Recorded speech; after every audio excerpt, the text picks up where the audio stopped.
Hello and welcome to another edition of Critical Thoughts. I'm Sig, and today's topic at hand is one that sparked a lot of controversy in the past, and I still believe does a lot today. It's just not as relevant anymore, since we've kind of truly separated science and religion and made it so where facts were only being taught in school.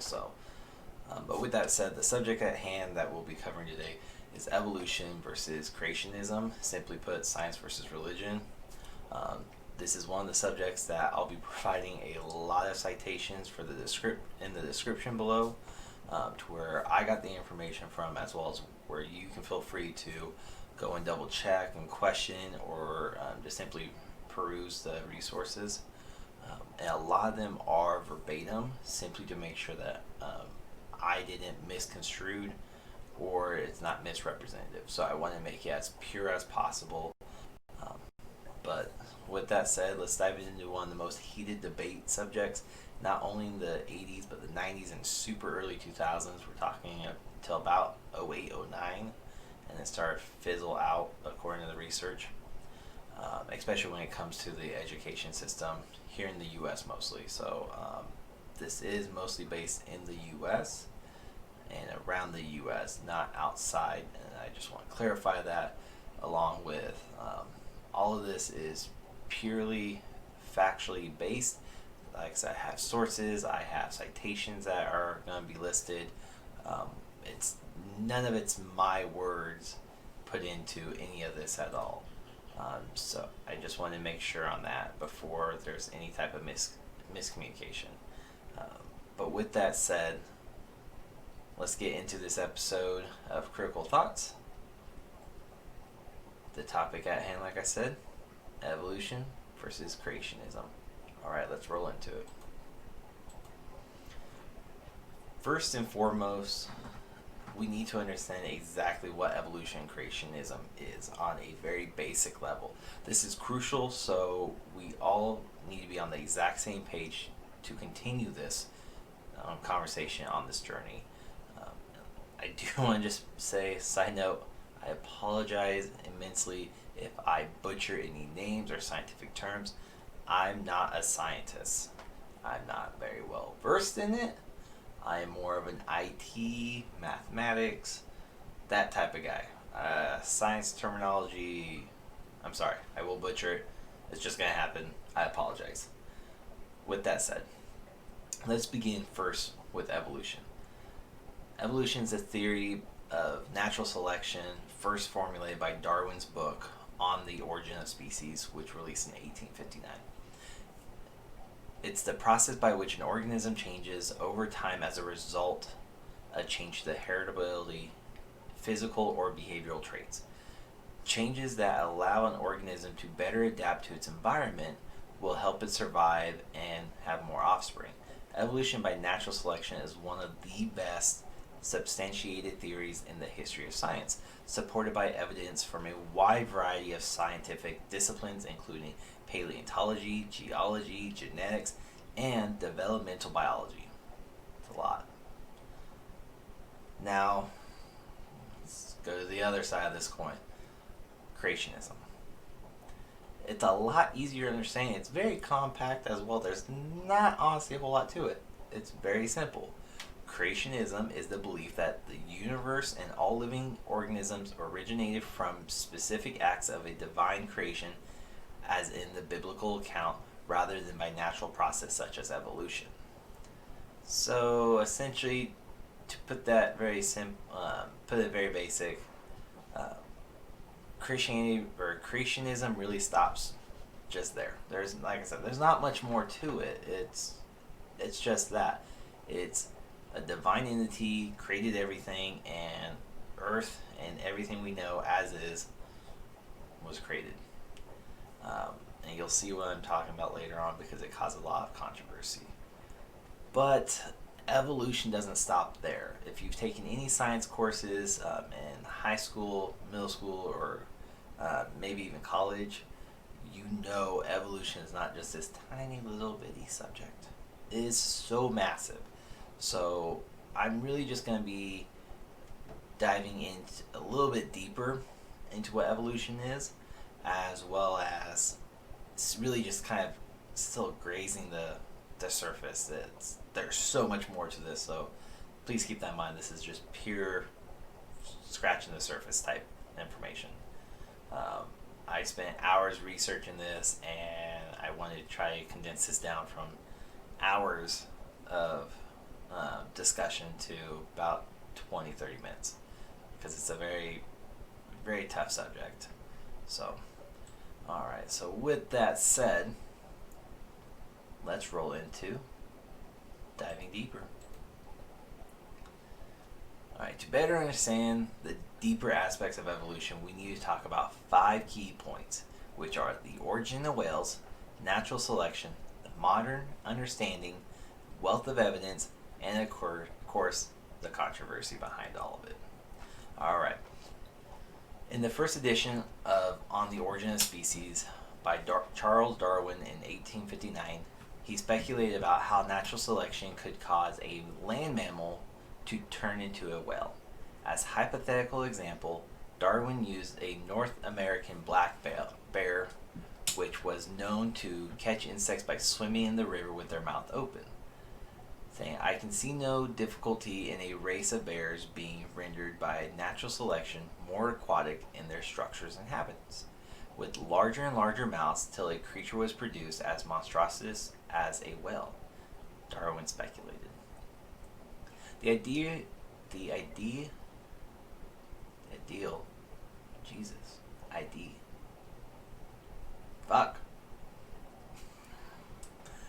It didn't go over very well with the public. It just didn't.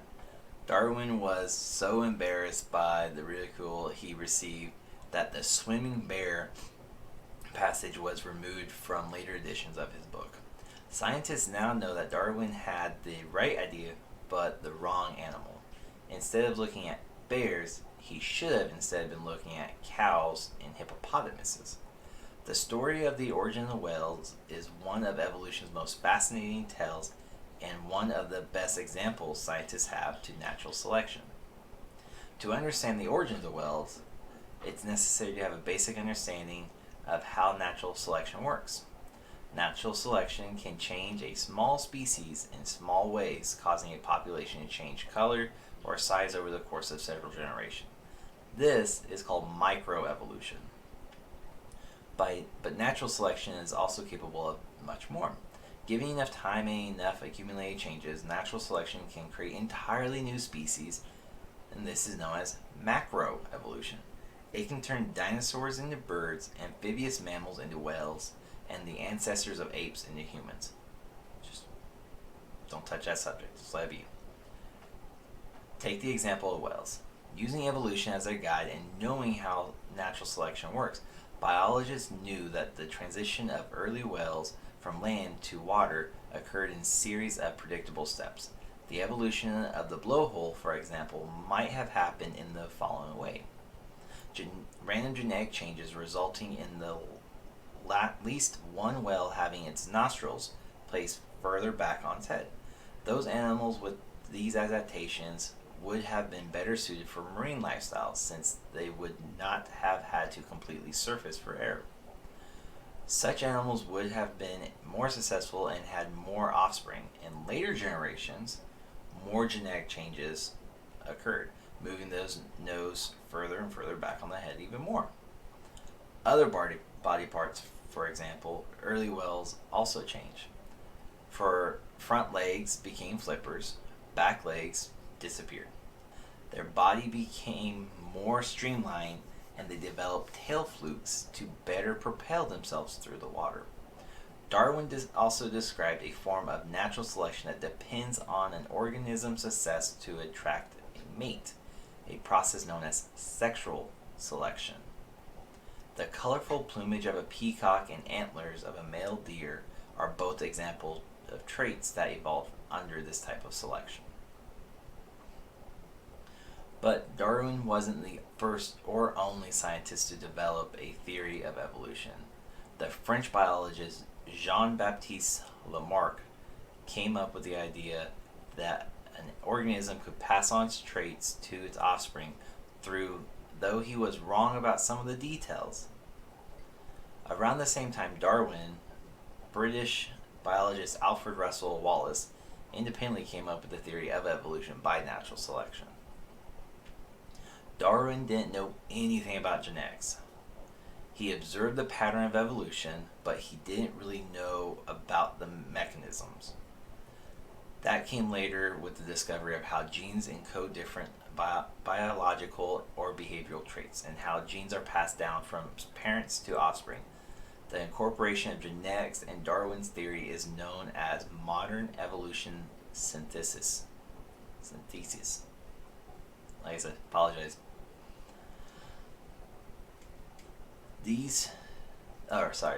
The physical and behavioral changes that make natural selection possible happen at the level of DNA and genes.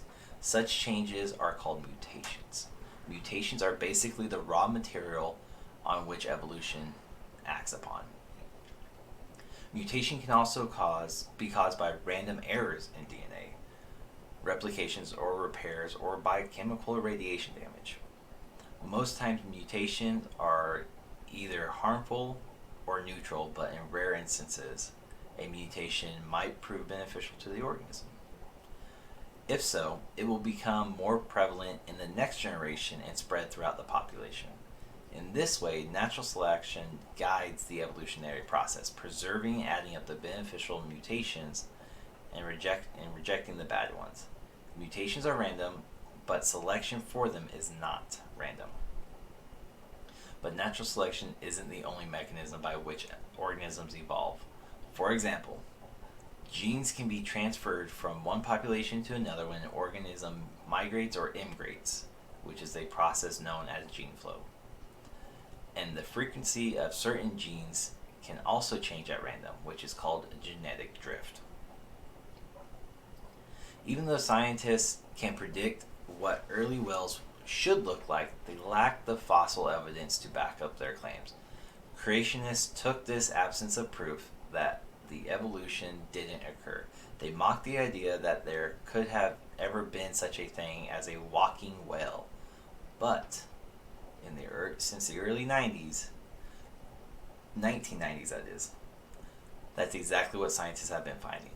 The critical piece of evidence came in 1994 when a paleontologist found a fossilized remain of an Ambulocetus natans, an animal which name literally means swimming, walking whale. Its forelimbs had fingers and small hooves, but its hind feet were enormous given its size. It was clearly adapted for swimming, but also capable of moving clumsily on land, much like a seal. When it swam, the ancient creature moved more like an otter, pushing back with its hind feet and undulating its spine and tail. Modern whales propel themselves through the water with powerful beats of their horizontal tail flukes, but Ambulocetus still had a whip-like tail and had to use its legs to provide most of the propulsive force needed to move through the water. In recent years, more and more of these transitional species, or missing links, have been discovered, lending further support to Darwin's theory. Fossil links have also been found to support human evolution. In early 2018, a fossilized jaw and teeth found that are estimated to be up to 194,000 years old, making them at least 50,000 years older than the modern human fossils previously found outside of Africa. This finding provides another clue to how humans have evolved. Despite the wealth of evidence from the fossil records, genetics, and other fields of science, some people still question its validity. Some politicians and religious leaders denounce the theory of evolution, invoking a higher being as a designer to explain the complex world of living things, especially humans. School boards debate whether the theory of evolution should be taught alongside other ideas such as intelligent design or creationism. Mainstream scientists see no controversy. A lot of people have deep religious beliefs and also accept evolution. There can be real reconciliation, evolution is well supported by many examples of changes in various species leading to the diversity of life seen today. If someone could really demonstrate a better explanation than evolution and natural selection, that person would be seen as the new Darwin. Now, we got those key points out of the way. We can now move on to the bigger subject at hand, which is the 6 big battles of evolution versus creation. Keep in mind, all these are coming from sources and do not represent my views or opinion on the matter. I'll weigh in on that later. These 6 battles are also just the big 6 most renowned battles with evolution versus creation. There are so many more. So let's go on to the 6 big battles. There have been 6 big battles since Darwin came forward with his ideas and his books. While there have clearly been a lot more, these 6 have been defined as some of the most crucial battles in the debate of evolution versus creationism. Most of the information, like I said, is preserved. So there's no accusations of me altering the text or information. This is literally ripped from the sources themselves. Alright, battle number 1, the birth of the battle. There are many flavors of creationisms. Young Earth creationists, including the Australia-born Ham, interpret the Bible to mean that the Earth was created more or less in its present state about 6,000 years old, even though in fact the Earth is about 4.5 billion years old. Other creationists believe in an older Earth with species still created separately by God. Finally, believers in intelligent design hold that evolution might occur, but the deity started or guided the process. We'll get more into that later. Advances in geology in the 1700s and 1800s shook the foundations of young Earth creationism, spread by preachers who interpret the Bible literally. Charles Darwin, The Origin of Species, which, like I said, was published in 1859, complicated matters further.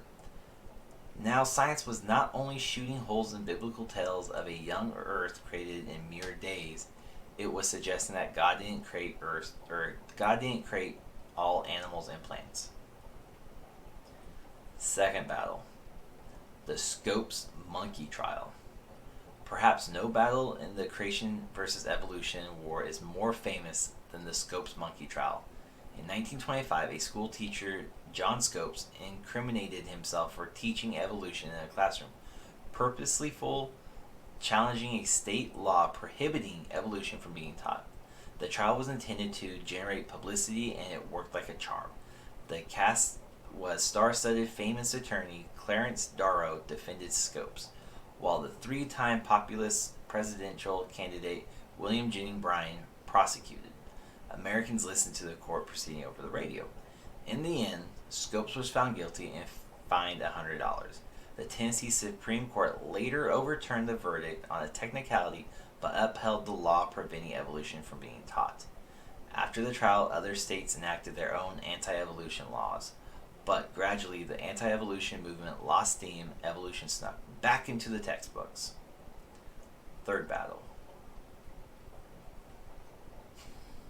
The teaching of evolution versus creation was spotty until about 1958. The Soviet Union had just launched Sputnik satellite, and the U.S. was facing a shortage of mathematicians. Fearing that the Soviet Union was beating the United States in science literacy, President Dwight D. Eisenhower and Congress passed the National Defense Education Act, a funding bill designed to improve science education. The teaching of evolution got a shot in the arm from new textbooks authored by scientists, made possible only by the act. The fourth battle, court battle, continues. For all its drama, Scopes' trial did not settle the issue of whether prohibiting evolution education in schools was unconstitutional. In 1968, the Supreme Court finally weighed in. The court in the case of Epperson versus Arkansas determined that such bans violate the Establishment Clause of the First Amendment, which prohibits the government from establishing religion. In 1987, the Supreme Court made another strike against creationism, using the same argument in Edward versus Aguillard, which centered around a Louisiana law requiring if evolution were taught, creation science must be taught alongside it. The fifth battle, as called All Eyes on Dover, as creationism lost in court, opponents of evolution turned towards arguing for intelligent design, the idea that the creator guides the process of evolution. In 2005, a local school board in Dover, Pennsylvania, required teachers to kick off their biology class by reading a statement about intelligent design. Parents took to the district courts. In the case of Kitzmiller versus Dover, the judge ruled that the school board's rule was in fact unconstitutional. Intelligent design, the decision argued, is a religious theory, not science. And probably the most popular, recent, and famous one that a lot of people have been aware of is battle number 6, which is Bill Nye versus Ken Ham. In a highly hyped event, science communicator Bill Nye agreed to debate Ken Ham, the founder of Kentucky's Creation Museum and believer in a 6,000-year-old Earth. On February 4th, 2014, these two men went head-to-head for almost 3 hours. Whether or not any headway was made is still up for debate, but the debate proved there is still an appetite for cultural wars in the U.S. These 6 battles are synonymous with the decision of evolution versus creationism. In almost every setting I could find, or have even been a part of myself, these 6 battles get talked about. Speaking of which, I've had this discussion and debate several times over with friends, family, and even random people on the internet, especially during my streams. So, now we can kind of move into a very, very brief introduction, like what I believe. And while most people have clearly chosen that one side or the other, there's been an interesting perspective emerge. And I know I personally have had my mind change from how I was raised to my own personal beliefs now on this matter. While this is not a new perspective, it's becoming a strong push, and there's still a lot of issues even within the religion world of this. And that's from just talking with other religious people. The perspective that I started noticing when having my own debates and discussion is this. I don't want to get this mixed up. It is intelligent design to a degree, but it's also it's a lateral move. It's really hard to explain. But the people I've even talked with have had the same thoughts and agreed that there could in fact be a divine being that set everything in motion.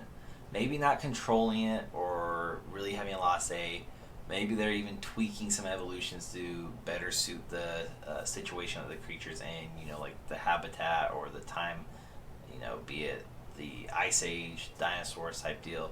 So maybe there was a divine being that's like, we need to make these animals, thicker hide.